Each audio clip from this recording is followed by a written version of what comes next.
ব্যস্ততায় ভরা একটা দিনের গল্প নিয়ে আপনাদের সাথে চলে আসলাম। আসসালামু আলাইকুম, কেমন আছেন সবাই? কিছুদিন আগে একটা ভিডিওতে বলেছিলাম যে আমার একা থাকতে আর ভালো লাগতেছে না। আলহামদুলিল্লাহ, আল্লাহ আমার কথাটা শুনছেন। তিনি আর আমাকে একা রাখতেছেন না। এখন আমার বাসা ভর্তি লোকজন। এই ভিডিওটা আমার ২ দিন আগের। সো তখন আমার বাসায় কেউ ছিল না ঠিকই, বাট এখন যখন আমি ভয়েস ওভার দিচ্ছি তখন কিন্তু আমার বাসা ভর্তি লোক।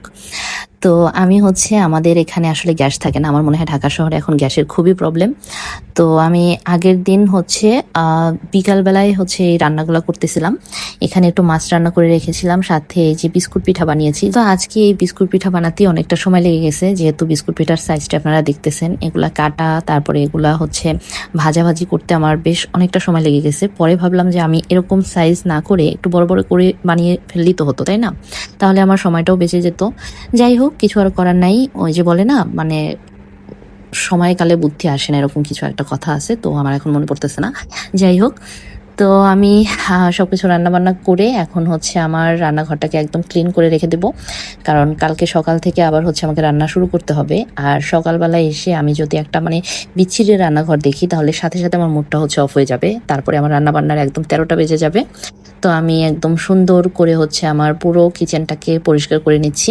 ঘর পরিষ্কার পরিচ্ছন্ন থাকলে দেখবেন মন অনেক ভালো থাকে, শরীরও ভালো থাকে।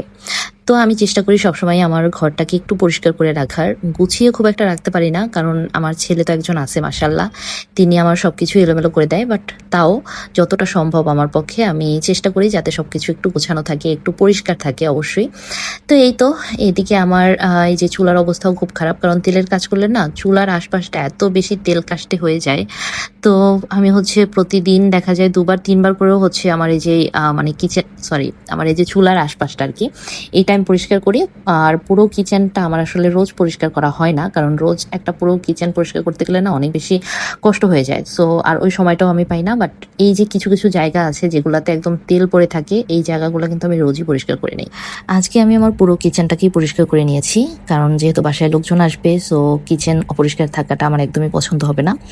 আমারই ভালো লাগবে না আসলে। মানুষ কি বলবে না বলবে জানি না, বাট আমার একদমই ভালো লাগে না যখন কেউ আমার বাসায় আসে আমার বাসার প্রত্যেকটা কোণা কোণা পরিষ্কার থাকতে হবে।